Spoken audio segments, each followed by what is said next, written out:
Hello, everyone, and good morning. Welcome to our live feed update for March 20th. I'm your host, Taran Armstrong, and with me today is Mary. How you doing, Mary? I'm doing great. I'm excited to be here, excited to talk about some Big Brother. I've been hitting a couple slow days on my updates, but we'll talk about it. We'll see what happens. Yes, definitely a slower day here in the Big Brother Canada 9 house. I guess the oddballs are crumbling. We've got it took a long time to get to nominations, which is part of this. Yeah. But here we are. It's day 21 in the house, and Kiefer's HOH. He's got it. Yep, he's got it. I think we had talked last week about a couple scenarios that would have been interesting for HOH, and Kiefer being HOH, while it did flip the house back again, wasn't necessarily the most riveting outcome that could have possibly happened. There's been some interesting gameplay. I think probably the most that it's shown me is that Kiefer is playing better than it looked like he was last week for the most part. But yeah, how fast the sides just flip on each other. And I mentioned this last night on your Twitch stream, but there's a lot of delusion on both sides of the house right now. I do think that this week is we're kind of paying the price a little bit for the lack of ability to play the game in the house, because Yeah. there was plenty of game talk yesterday. It's just that so much of it is so wrong that it's Yeah. it's pointless. What I wrote down, I think this is like a really good way to sum it up, is most of the game talk that people have, particularly when they're talking with their own side, not cross sides or when people are talking to Kiefer, but particularly when people are talking with their own side, they tend to talk about what they want to happen. Like when they talk about scenarios, they say, oh, well, if this happens for the renom or if this person wins the veto, and they just go through scenarios that would be good for them and that they want to happen. And they really don't seem to think at all about what the actual HOH or veto holder would do. And at this point, they keep saying a line has been drawn, a line has been drawn. We know who's with who. And yet they kind of don't, because like even when Kiefer won, they're like, well, there's not another side. It's a bunch of pairs, but we can split them up and bring people over or whatever. And then that side that should be a firm, solid side, the oddballs, are basically acting like they're just a bunch of pairs. What are you guys doing? But yeah, the number of times I had to listen to Ro and Kyle or Austin and Braden talk about like, well, we can still manage to get Beth up as a renom. How? Like, just because that's good for you doesn't mean that that would be good for Kiefer. And you're not thinking about this at all. They're only thinking about scenarios that work for them. Yeah, yeah. It's a choice. Well, we started the day with Kiefer, Ty, and Jed. Kiefer was talking about Kyle as his target.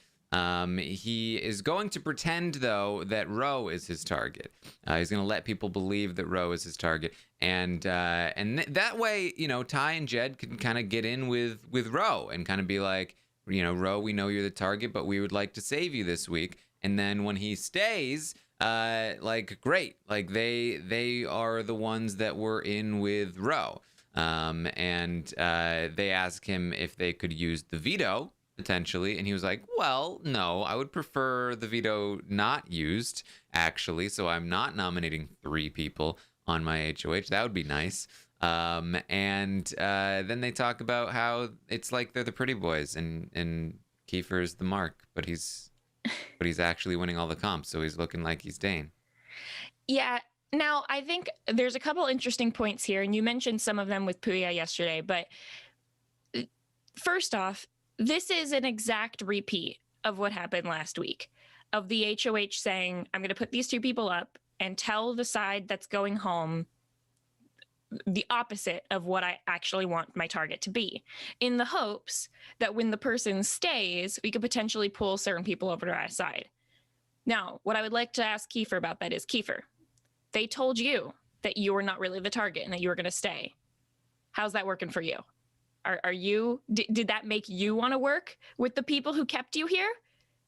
Because so far doesn't seem to be. He's not like the oddball side. Their biggest argument this week is like, look at the people who voted you out, which are Beth and Jen and Ty. And Kiefer is saying, yeah, but that's still my alliance. I'm going to work with them. And, you know, it's a little more nuanced than that on Kiefer's side. But Kiefer is not like feeling particularly like he owes Austin or Braden or Kyle or Roe anything for keeping him. So I just think it's funny that they're employing the exact same tactic and expecting a different outcome than what just happened to them. I will say, though, I actually disagree, because I think the tactic is sound. It's that Victoria's execution of it was a complete disaster. Where, because here's the thing. I think that Kiefer is not explicitly saying, Roe is my target. Roe is the one I want gone. He's not telling Roe, I want you gone. Kyle, I want you to be safe. Or whatever. He's just kind of letting people infer, right? So that's one thing. Whereas Victoria was like, guys, I need Kiefer out of the game because he lied about me. And so that's one thing. Second is how they're approaching it. And this is something that I did want to talk about today, which is that all throughout the day, Kyle and Roe are just like, how could Kiefer not want to work with us when we voted to keep him? Because you never talked to him. You didn't talk to him all week. In fact, when you did talk to him, you were interrogating him. Like, that's why he doesn't want to work with you. Not because you can't just vote for someone having never spoken to them and expect their loyalty. So the play that Kiefer is mentioning to Ty and Jed is talk to Roe all week long. Be his friend. Be the only person he has to lean on. And then you might be able to pull him in after Kyle leaves. And I think that's a good play. Yeah, I mean, that is better. I just think it's like on paper, it's funny how the same thing is happening. And it's like, it's what you're saying. It's that two people making the same move can make it very differently, and it can work for one and not work for another. I think the main caveat here I'll say is like that you hear Jed and Ty, and somewhat Kiefer, but mostly Jed and Ty talking a lot about how like, oh, Roe is going to love us because we saved him. And that's the part that I don't think like lands super well, is that I don't think like if I'm on the block and someone puts me on the block, if there's a chance I'm going home, just because they choose to keep me and vote out my ally, it's not going to make me like endeared to them because they kept me. Like that's not, I feel like in Big Brother, that's never a good sell of like, oh, well, we could have voted you out, but we chose not to. So I do think that, yeah, they could become really social with Roe and pull him in, and that could be a good thing and at least have that bond there. But I don't think it's going to like make Roe immediately want to ditch everybody else that he likes. You know, he's going to look at that more of like, oh, this is a good tie, not I'm going to completely jump, not tie, like TY. Man, it's confusing when people have names that are also words. It's definitely overly optimistic, as the Sunsetters tend to be. I also think that for Kiefer in particular, like, this is one of those plans where it's like, I can appreciate where Kiefer's coming from with this. I think it's a good plan. Kiefer is looking to sort of milk as much out of this HOH as he can. The problem I have with it for Kiefer particularly is that it doesn't really do anything for Kiefer particularly. It helps Ty and Jed. It doesn't really help Kiefer for Kiefer to imply to Roe that Roe is his target and let everyone else take the credit for keeping him safe. That helps Ty and Jed. It doesn't help Kiefer, and I am becoming increasingly concerned that Kiefer really is still playing this game for Ty and Jed and the Sunsetters more so than for himself individually, despite the fact that he's not doing what they want him to do. It's almost like he's like, guys, you don't know what's good for you. I'm going to do what's good for you, which is basically what he's telling them, and it's basically what he's doing, but it's not necessarily what's good for him. And that's something else we can talk about, which is what should have been Kiefer's optimal move here, because the truth of the matter is, while Victoria did not play her cards great last week, and neither did the oddballs, Neither did the Sunsetters. The Sunsetters were talking to Kiefer and about Kiefer like he was leaving all last week. They made it very, very apparent that they would have rather kept LaToya in the game. They made it very apparent, even to LaToya, that Jed and Ty's relationship was to each other first more than her, because otherwise Jed would have taken LaToya off the block if he was actually closer with her than Ty and risked him going up. And at this point, they even, still seem to have better relationships with Beth than necessarily Kiefer. So it's interesting because I think yesterday we were like, oh, great, Kiefer is sidling back in with Tara and Tina. That's a good move for him. It's good that he's keeping these relationships open. But today I got a little bit of feeling like he's spending a lot of time with Ty and Jed, and he's really leaning into that. And when I watch their conversations, they will say things like, Ty and Jed will say, oh, the other side thinks that you would not want to work with us because we voted you out. But little do they know that we're so close, and that like they didn't know we existed and we're this tight three, et cetera, et cetera. And to me, that is so transparent to Kiefer of like, Kiefer, they're trying really hard. It's working on you, but they're trying really hard to make you forget about the fact that you are way, way on the bottom of the totem pole here. And you could realistically, like, I don't think anybody would blame you if you chose to ditch them because of how they treated you last week as well. Like, Kiefer's in a tough spot. And I wish he was, playing the field a little bit more for himself, of trying to get in with all people in the house, as opposed to like, all right, I'm going to be Sunsetter strong, and then the oddballs can go down. Like, this is a perfect opportunity for him to say, nobody treated me last week well. Y'all all need to come appeal to me, and I will form whatever alliance I feel like because of that. Yeah, and I want to say these are just concerns of mine. Kiefer is still in a place where he might end up doing, the right thing for his game strategically. But the reason I'm concerned, one of the other reasons I'm concerned, I keep hearing him talk about Ty and Jed to Tina and Tara, and the way that he talks about them in a way like where he tries to explain why he's not more loyal to them than to Tina and Tara is that he says, oh, well, I know that I'm on the bottom of that totem pole. I know that they wanted Toya to stay, so on and so forth. He's not saying the real reason that I would be concerned if I was working with Ty, Jed, and Beth, which is that you can't beat them in the end. Like strategically, take away the emotion, right? Because I don't think Kiefer really cares all that much about whether or not they wanted Toya to stay or whatever. I don't think that Kiefer is going to take things too personally. There's a reason why he wants Kyle out and not Ro, despite the fact that he likes Kyle a lot more. He's a strategic thinker. And the fact that he's not giving a strategic reason to Tina and Tara as to why he wants to work more with them than with Ty, Jed, and Beth concerns me. He should be saying, why would I want to go to the end with those three? Not only am I at the bottom of the totem pole, but they're all huge competitors and great social players. It would be hard to beat them in a jury vote. Like we are on a much better, we're on the same level. He kind of talked about that with Tina and Tara. Talked about wanting an average person to win, but he's never really expressed strategically why it's a bad idea to go to the end with the Sunsetters as they were. You know who's actually doing way better this week than I thought they would so far is Victoria somehow.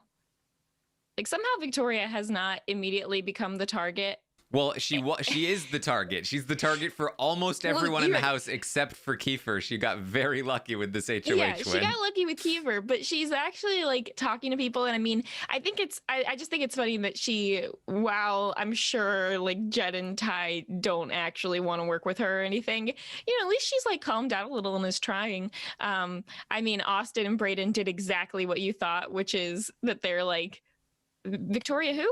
What? Yes. Yeah. So that's pretty funny. And Victoria has now accused Austin of throwing the HOH, which has not been a great thing for the Classy posse.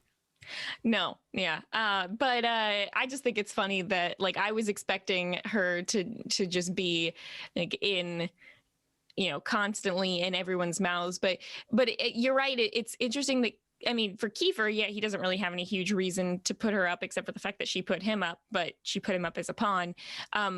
But I just, like I was expecting her name to come up more than it even did for people talking about like who could we get him to renom. Like it's not, there's a lot of arguments of here are the people who voted for you, and when they're actually talking to Kiefer, like when people approach Kiefer, there's just not as much throwing Victoria under the bus as I thought there would be. Yeah, Kiefer has not done a great job of implying that Victoria is a possibility for nominations. Like his plan was to try to make it seem like he was willing to put Victoria up, but people have sussed out pretty quickly that Victoria is not going to be going up. Just the fact that she's not going up right away is telling people that something is off. Like the fact that he's not nominating her must mean that he doesn't want to nominate her. And you know, we had Rohan at the start of the day yesterday saying he felt like it was going to be him and Vic on the block. But once they talk to Kiefer, they're like, I don't think he's willing to put Vic up. Like maybe we should start throwing Austin up there instead. Yeah, I just think for Kiefer, like the way that the two sides of the house were last week, neither one of those sides is really perfect for him. He needed to make either a new group or just better relationships with both sides without picking a side, because I don't think that he should have like flipped to the oddballs. Like that wouldn't have necessarily benefited him long term either. It would benefit him more in the very end of the game, because I think there's more people on that side he could beat. And I don't disagree with his move of putting up Ro and Kyle. I just don't love that if he's solidifying himself so far with the side that clearly has fewer numbers, knowing that Tina and Tara will probably jump back to the oddballs if the oddballs win HOH next week, like he could easily be put up again in the future if the Sunsetters lose the next HOH. Like if it does actually flip back, like when you have a house that's two-sided and could flip back and forth, even though they're flimsy sides, you need relationships on both sides so that you can still minimize your possibility of being put up. Mm-hmm. Yeah. Well, as we move forward in the day here, as I said, Kyle and Ro do make pitches to Kiefer. They're pretty generic. There's nothing to really talk about here, but they went one-on-one. It was so different. Yes. They didn't go in together. He says they said the same thing though. Yeah. Kiefer's not really. He tells Kyle that the only people that were nice to him last week were Tina and Tara. And he tells Ro that he's open to a backdoor option. But these conversations let Kyle and Ro know that they will be going on the block. And the fact that he's not nominating Victoria is telling them that Victoria might not be the backdoor option. There might be some backdoor option. Maybe they could get him to do Beth, but probably not. They are going to talk with Austin a bit later and Braden about like we need to make sure that it is Victoria that goes up as the backdoor option if the veto is used. But as we know, that's not actually going to happen. But they still think that there's a possibility. The fact that Kiefer mentioned that he might do a backdoor option is really confusing Kyle and Ro, because I think they assumed, well, we should be the backdoor option. Like it would make sense for him to want to put us up. If we're his very obvious targets, which we feel like we are, then who would he backdoor? Like, well, he couldn't possibly want to backdoor Austin or Braden, which is closer to the actual truth there, at least from Jed and Ty's perspective. But yeah, Kiefer's playing fine, but I don't love the way that he handled these conversations either. I mean, I guess like if you don't want to BS someone and you want them to know they're going up, they were so sure they're going up that the feeds went down for an hour and a half and people thought nominations happened because they acted like they were on the block when they hadn't actually happened yet. Mm-hmm. I mean, I don't mind it. I don't think that there's like an issue with them realizing that they're going up. But they were able to figure it out, which I guess in this house is a big deal. So all morning long, really, Kyle and Ro were talking with Tara and Tina. They think that Tara and Tina have some influence over Kiefer because he's talked about them in the way that he has, where he says they were nice to him and all that. And so they really are leaning on Tina and Tara as like, hey, can you help us out here?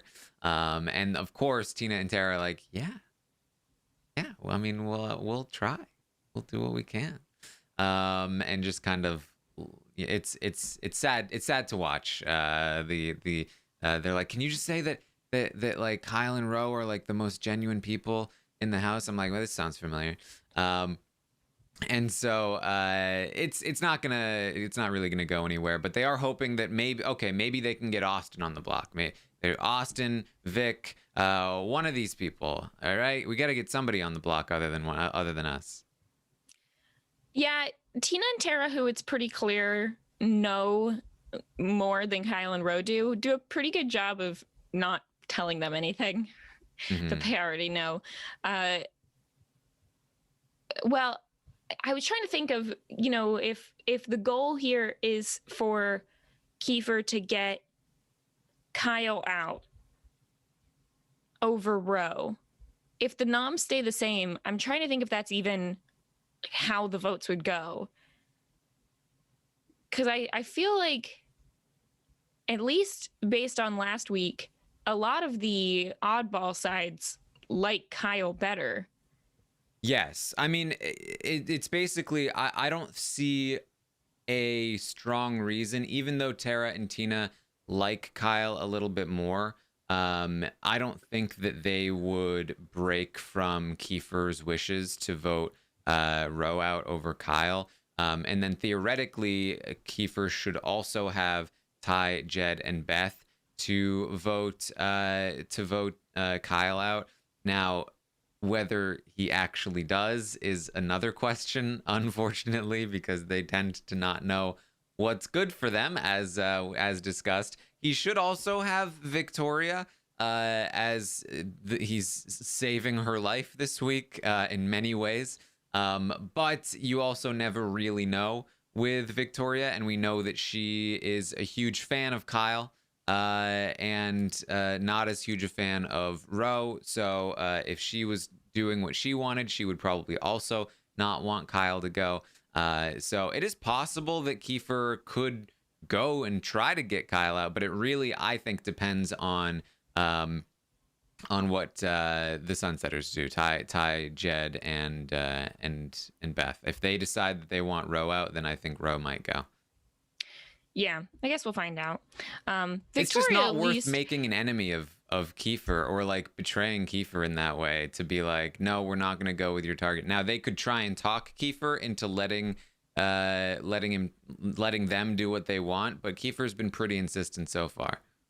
Yeah, I think it's mostly just that Kiefer hasn't been as insistent so far with with like Tina and Tara. I feel like he hasn't been really going around saying who his target is yet. So, I mean, it's early. We'll see. Probably a good idea to wait until after the veto anyway. But Victoria, at least for herself, like is afraid that she could be a backdoor. So she's at least a little bit self-aware. Well, she was told to pretend that she was afraid of being a backdoor. So either she's actually afraid or she's doing the pretending. But yes, she is telling people that she's worried that she could be the backdoor. So we have a bit of a weird scenario going on here with Tara. So Tara is gonna have a conversation with Jed and then Ty. And first of all, I want to say that I think I mentioned this yesterday, but Tara's kind of been running around like she's the HOH. And for some reason, it's in her head that so Toya left behind a pair of shoes. Oh, gosh. And Tara took it upon herself to take the shoes and put them on. And for some reason, she thinks that this is something that is worth bringing up once every hour, something like that. Tara, not just with the shoes. Tara is the biggest person in the house for repeating every conversation, not just with like new people, but like I've heard her say the same things, like that shoe thing she told to Tina multiple times throughout the day. Oh, well, look, I've been wearing her shoes all day, and she's probably sitting out there being like, girl, get those shoes off. And I don't know if this is like she's trying to pretend that. I think she just likes the shoes. I think she just likes the shoes and wants to wear the shoes. But Tara not just repeats herself, does not know when to stop in conversations. Like, she just keeps going, saying things that you really should not be saying. Yeah. So she also is gonna talk to Jed. She kind of talks about the whole Toya situation, what was happening with the vote, how much it tore her apart to have to do that to Toya. They were so close, but Toya just didn't talk to her, and the vote flipped last minute. And she kind of stumbles through the story about when the vote flipped, and Jed asks her, so had you changed your mind? Had the vote flipped when I asked you who you were voting for and you told me that you were still voting Kiefer out? And she goes, I don't remember, actually. If it was before...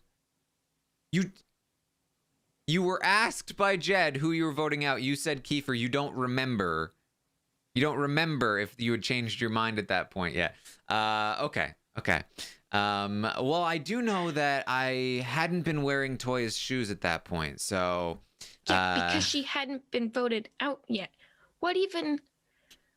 this is so ridiculous. Yeah, she really does not have her story straight with Tina, and I think she just gets in these situations where she just sort of keeps talking and talking and talking, and then realizes, like, oh shoot, I'm saying things that I probably shouldn't be saying. Oh no, how do I stop up? How do I stop? You know, she's like Hagrid with the like, oh, shouldn't have said that. Really shouldn't have said that. It just keeps going, just like keeps adding, thinking that like if I just keep talking, maybe it'll distract them from all the things that I'm saying. Yeah. So she didn't actually say the shoe. I think somebody in the chat was like, she didn't really say that, did she? No, she did not say really the shoe thing. She did say I don't remember. But she's also going to like, I guess she didn't get the memo that that blame everything on Beth. That plan is off. And so she's talking to Jed and she's like, yeah, and I just feel like there are people in this house that are not trustworthy. And, you know, did you know that there is somebody in this house that is saying that you know Ty in real life? And Jed's like, yeah, I heard that. She's like, yeah. And did you know where it came from? Like, yeah, I got this whole thing. It's all been cleared up. Like, oh, okay, well, just think about it. Yeah. It's weird. And then she does the same thing with Ty, but worse. Yeah. It's terrible. Yeah, she throws out Beth's name, asks Ty not to tell Beth that she said that. Meanwhile, on the other cam, Jed is upstairs talking with Beth, being like, yeah, Tara's throwing your name out there still. Talking like you told people that we know each other. She's just like, I just sometimes don't know how to talk to you. I feel like I trust you, but I feel like you maybe could talk to somebody else that I don't trust. And Ty's like, are you talking about player A? Like, how'd you know? Yes, I was talking about player A. And she says, yeah, I just don't trust Beth. And look, I'm only telling you this because I'm trying to look out for you. I like you. I respect you. I'm trying to look out for you. I'm trying to give you a heads up here that you just got to watch out. And yeah, and then she's like, yeah, you know, I don't trust Beth. The person I trust the most is Tina. Tina's probably the only person I trust. Why are you volunteering this information? Like, this is not the HOH. They're not asking you specific questions. There's no reason to just say, you've made a couple comparisons to Big Brother 19, and people have a fault of like also declaring who their ride or dies are in this house. Well, I mean, you don't need to do that though. Yeah, I mean, to be fair, they're also declaring it just with their actions as well. That like, right. There are so many pairs that just like they can't stop hanging out together. Yeah, it's ridiculous. Yeah, there's a part later on where Ro and Kyle are like, we're not gonna hang out as much with Austin and Braden tonight, and then they just only hang out with them for the rest of the night. I swear, this whole house is full of introverts. Like they can handle being in the company of not their partner in the game, But for the most part, they're just like, nope, I'm just clinging to my person. This makes me feel more comfortable. It's ridiculous. It is ridiculous. Yeah, Tara, I hate all the lying in the house. I refuse to throw people under the bus. Oh, except for Beth. Hold on. Let me throw her under the bus a little bit more. Yeah. Just repeats that a bunch over and over. So Kyle is gonna talk with Austin. And this is kind of funny because like there has been like Kyle, I think I talked about this when it first started. Kyle was trying to flirt with Austin, and she was kind of like not about that, because Austin is not about the flirt life, you know, at all. So he understood that he needed to dial it back. But you can tell that the flirt mode is his go-to. And so like now that he like and he was doing very well with Austin, and I think he still is doing very well with Austin. But like now that the chips are down and he needs something from Austin, you can see that like he's kind of defaulting to flirty mode again, and he's kind of like so the veto. If you were to win it, you'd want to take me down, right? And he's gonna work on her. He starts off with like obviously that might put you in an awkward spot. I wouldn't want you to have to do it. And then like 10 minutes later, he's gotten to the point where he's like, oh, I'd be so cheesed if you didn't use the veto on me, like in a joking way. And she's still a little bit hesitant, like, I don't know, it could put me in an awkward spot. And so he's trying. Yeah, he's trying. Austin really gives him nothing in this conversation. And I think it's pretty clear, like for Austin and Brayden, they're thinking, we have no reason to take them down because then we'll just probably get put up. Yeah. And if that happens, which in the other room is literally Kiefer and Jed and Ty being like, haha, if someone comes down, we'll put Austin or Brayden up. So it really doesn't make any sense for them. And I get where Kyle's like coming at this from a flirty perspective, but it's kind of like with the two sides. You can see your own pair and you can sort of like they see where the other pairs are, but everybody feels like, well, their pair is not as close as our pair, obviously. So we could probably pull them away from their pair for no incentive. Like go to Victoria. I mean, tell Victoria, like, hey, if you win, because she's the one who probably is most likely in the house if she won veto to actually use it because she doesn't really have like a buddy that she's trying to protect. Yeah, Victoria has just vanished. Like nobody, like the whole oddballs thing and the fact that she named it, it's becoming clear that like this was all a fantasy of Victoria's and that these people were never with her. And they have just abandoned ship. Even the Glossy Posse in this conversation, this is when, Kyle's talking to Austin about how Vic is convinced that she threw the HOH, and she's like, yeah, she's pissed at me and Brayden. It's so annoying. And she is just out there on an island. Yeah, really didn't. I guess maybe if somebody leaves, then they have a spot open to become her partner. We'll that see. Would never happen. Yeah. Kyle's gonna kind of do some weird flirting tactics with Austin. How do you feel about the toes? I mean, you always go for if Enzo has taught us anything, it's that the toes are the doorway to, I don't know, Enzo's heart. I was waiting to see where you're going with that. Yeah. I don't think we need that. There's a really great couple minutes where Kyle is like trying to intertwine his toes with Austin, and then Beth comes in and just like lays down next to her and drapes herself over, and Austin looks so uncomfortable by both situations, just like wants to get out of there. Look, at least we're not talking about Splenda. Right? Yeah. You know what I like to do? I like to put some mustard in some water. Pretend it's orange juice. Nice. Yeah. That was pretty funny too. So Kyle and Ro are going to be nominated here, obviously, eventually. As you mentioned, Kiefer does say that Austin is the replacement. nominee. If one of them comes down, Austin's the replacement. But in Kiefer's mind, the other guy will be the target, either Roe or Kyle, whoever remains on the block. It was very funny. Ty and Jed were celebrating after the nomination ceremony. They were very happy, and they're just like, oh man, I can't believe Kiefer's such a savage. I can't believe he's making such a big move. Like, this is so nuts. It's like, no, Kiefer's not a savage. This is not even this is Big Brother. You guys are playing patty cakes with Kyle and Roe when you should be doing this yourself.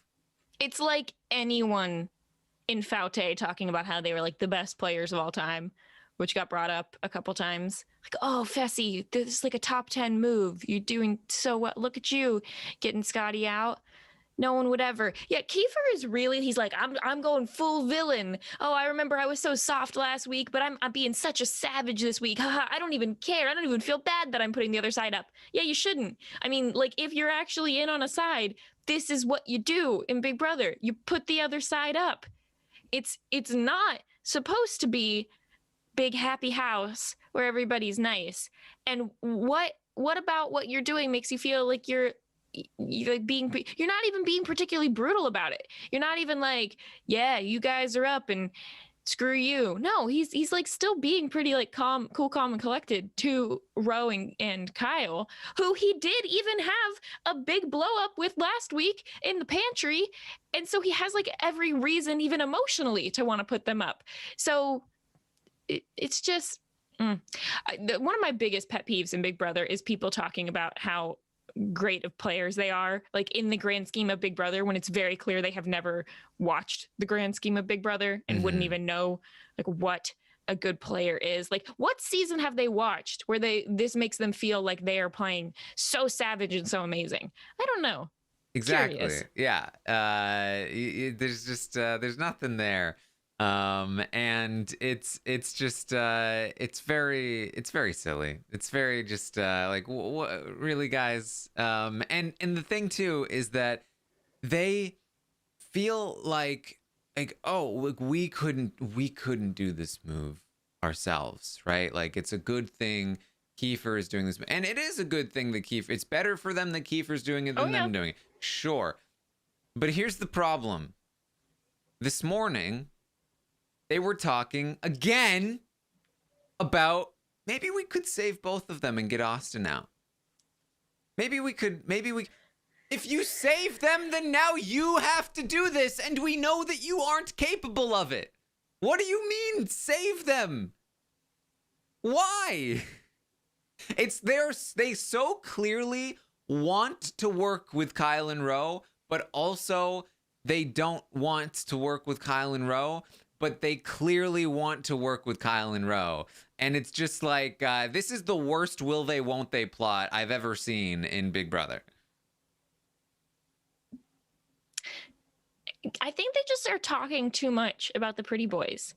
You know, they're talking to Kiefer and they're like, oh, Kiefer, you're the Mark, and Beth is the whoever the other one was. Who's the fourth one? Dane. Wow, forgot about Dane for a second there. Yikes.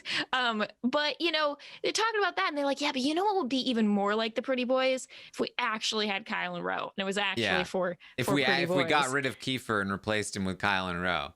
Yeah, that would be better for them. Because we know how silly it is to get a big guy out on the block in the fourth week. Yeah. Just guys, come on. Just these two have been after you since the feeds turned on. Like, come on. Yeah, I don't know. And they also aren't like talking to Kyle and Roe that much. This is a thing that they have in their head. They haven't even really followed through on Kiefer's plan of like, go talk to Kyle and Roe. Yeah, well, they did talk to Roe this morning, but I'll talk about it more tomorrow. Somebody in the chat also asked, they did talk more about the ball pit and some of the weird balls that they've been finding. I've already kind of talked on this, but like, People have been finding these like oddly shaped balls with numbers on them, like all kinds of different things in the ball pit since week one, or since it was introduced, basically. Yeah, but nobody seems to find them until they're in trouble, because Latoya started finding them when she was in trouble. The camera isn't on them until like the internet is gonna blow up and be like, oh, what? Yeah, the Kyle and Ro find some, and they're talking about it, and then Austin's like, yeah, I found those week one, like those have been around. Mm-hmm. Like, oh, it's just I mean, I've been saying this from the start. This is not going to do anything until production decides to say, all right, it's time for this to do something. So until that happens, every single week people are going to be like, oh, are they going to find the thing? Yeah, it's like not it to mean nothing, so that we can try and get people off the idea that whenever there's something weird in the house that it has to mean something. Mm-hmm. And here's the thing, production will give us a heads up as well. Like on an episode, they'll be like, and this week something exciting is gonna happen with the ball pit. And then it'll be like, okay, now we know. Now they're gonna find the same balls, and it's gonna be a quest to find all of the weird balls. And it's gonna be a whole thing. So that's what I expect. Yep. Other than that, like the evening was not super, super interesting. No. Yeah, there's a lot of conversations just with people who are already paired up. I think, most people are just kind of waiting for the veto to see what happens. Carb still thinks they could somehow make a Beth backdoor happen. I don't know how. Yeah, Kiefer does joke enough about like, oh, if Austin or Bray win the veto and use it, the other one will just get put up, that I don't think that I think it's a non-zero possibility right now that Kiefer could be somehow swayed by Jed and Ty to actually target Bray or Austin this week. Well, I think that it's possible that Austin could be the target. I think that if Austin wins the veto, there's no way she's using it, because Kiefer would say, "Don't do this. I'll put Brayden up," and she won't use it, right? But if Kyle or Ro win the veto, Austin will be going up, and at that point, I do think it's possible that Ty, Jed, and Beth talk enough to Kiefer about convincing him that Austin needs to go, especially if the votes aren't really there without those three anyway, which is theoretically possible depending on who they're on the block next to. So I from the beginning of the week, we've said there's three people that could go home this week. I think that is still true today. Kyle, Ro, Austin are the three people that could go home this week. It's still possible, but it's most likely Kyle, second most likely Ro, third most likely Austin. And I don't think anybody else is going home. And that's what we got. Yeah, I don't think so. That's what we got. Either. Well, like I said, slower day here, but that's okay. We're going to get through the week. I still think, Kiefer winning was still probably the best that we have here. A split house is most fun when it splits, and then it can get a little predictable, especially when the gameplay is a little bit subpar. But we still have a fun cast here, and I expect that we'll have a lot more fun bouncing back and forth throughout the season. So don't worry too much. We'll have some fun here. And that's what we got. So I'll be back tomorrow morning at 11 a.m. Eastern to update you on everything that happens today on the Big Brother Canada 9 live feeds. I'll also be live in about 2 hours to talk about the Circle UK Season 3. It's been very fun so far, so make sure you come and check that podcast out if you haven't already. You already probably have a VPN to watch Big Brother Canada 9, so just switch over to the UK and watch some Circle. It's a lot of fun. And I'll also be live tonight with some Among Us, and tomorrow with some more Among Us with some mods and stuff like that on Twitch, twitch.tv/Taran Armstrong. And then, of course, Monday night, we'll have our Monday night recap. Tuesday, we'll get to the roundtable, and we'll have a lot of fun there. Mary, where can people find you? You can find me everywhere at Frail Mary. I have just discovered that people have been making like original songs to Among Us with really cute animations on YouTube. And I didn't know that was a thing. And they're all stuck in my head. So highly recommend looking up Among Us songs if you're interested in Among Us, because really, really cute, really cute. Yeah, you can find me everywhere at Frail Mary. Check out my Twitter to see links to everything else that I've been doing. Hasn't changed from week to week. So, just hanging out. Glad that we've got some stuff going on in the spring. It's been a fun ride. Yes. All right. Well, that's what we have for you guys. Thank you so much for joining us today, and we'll see you next time.